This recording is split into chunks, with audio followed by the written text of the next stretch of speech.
unfortunately lost a car off the front of the grid, so that's making it look slightly. Voilà, c'est bon, c'est bon, c'est bon. A priori, ça va se démonter. Okay, on va passer le vert. Ça y est, on passe le vert. Flag.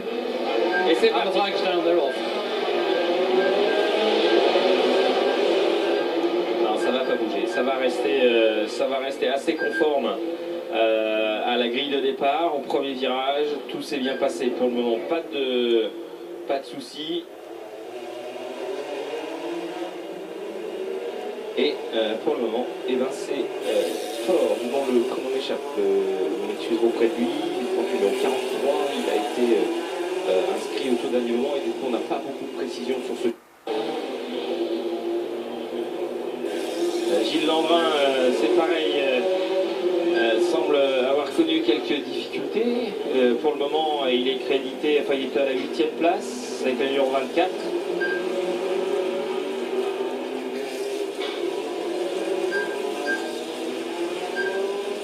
Et la Merlin fonctionne. Et la Merlin fonctionne et l'Alfa Romeo. La Merlin de Jacquino fonctionne.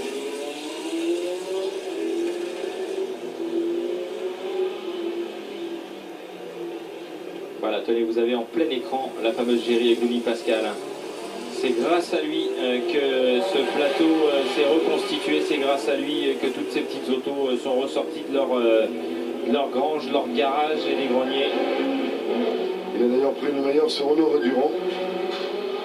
Voilà, Honoré Durand qui roule avec une auto absolument magnifique, cette Marcadier FM01.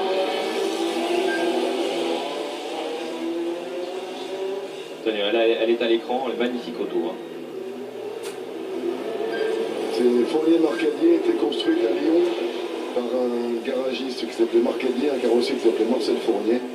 Et ils avaient décidé de faire une espèce de Lotus Eleven en petite série. La première était équipée du moteur R8 Major et ensuite ils ont développé cette gamme de formules de l'avenir. Et Marcadier a fait toutes les voitures du monde possible. Il a fait des monoplaces, des protos, des berlines, des répliques. Il avait fait des cartes également en son temps.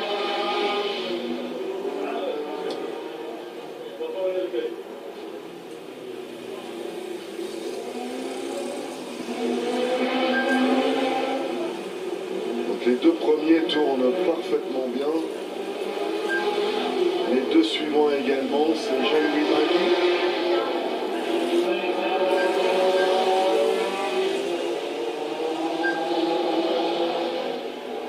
Donc une Arc, une LRP, une Cib.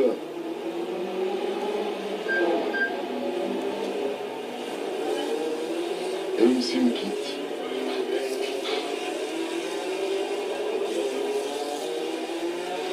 Gilles Terronès qui est actuellement en deuxième position, juste troisième Louis Mingui et puis Jean-Jacques Lesage. Les positions sont figées alors que passe devant nous la Géry. Quelle auto magique.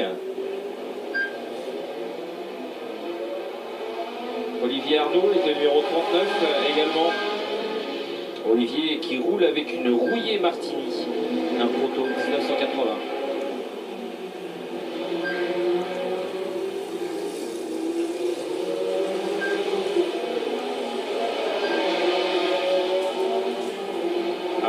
Heureux de revoir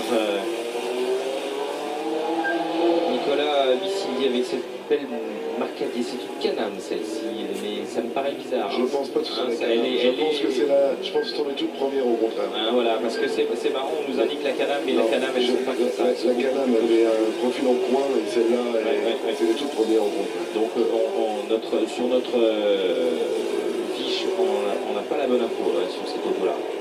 Pour moi, c'est une FM et non pas une Can-Am. Oui, ben, elle ressemble beaucoup, effectivement, notamment à la voiture d'Honoré Durand et Diane Muté. Donc c'est vrai que ça paraît assez étonnant.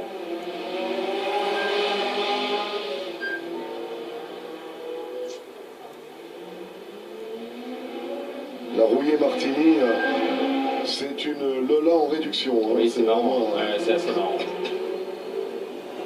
Voilà, donc Fort, numéro 43, qui est donc 8 secondes devant Gilles Terronès, alors que derrière ça se bagarre. Et que les premiers continue à cravacher. Jean-Jacques Lesage est installé en 4e position. Jacques Carion en 5e. Loïc Estève en 6e position. Et Gilles Landrin est 7e pour le moment.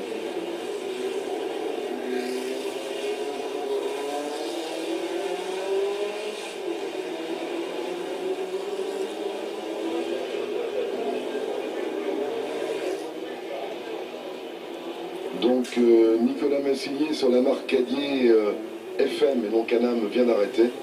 Il est passé au ralenti devant nous. Et donc il est rentré directement au paddock.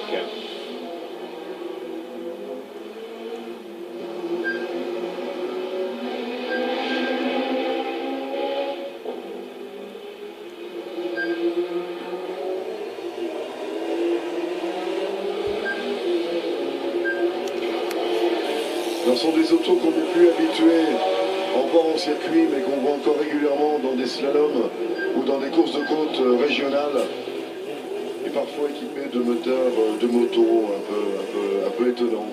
Ah oui, effectivement, ce sont le principe de la Barca en soi a toujours eu beaucoup de succès, et effectivement, notamment sur ces catégories, les courses de côte, les slaloms, toutes ces autos qui étaient obsolètes. On en revient toujours à ce qu'on disait tout à l'heure.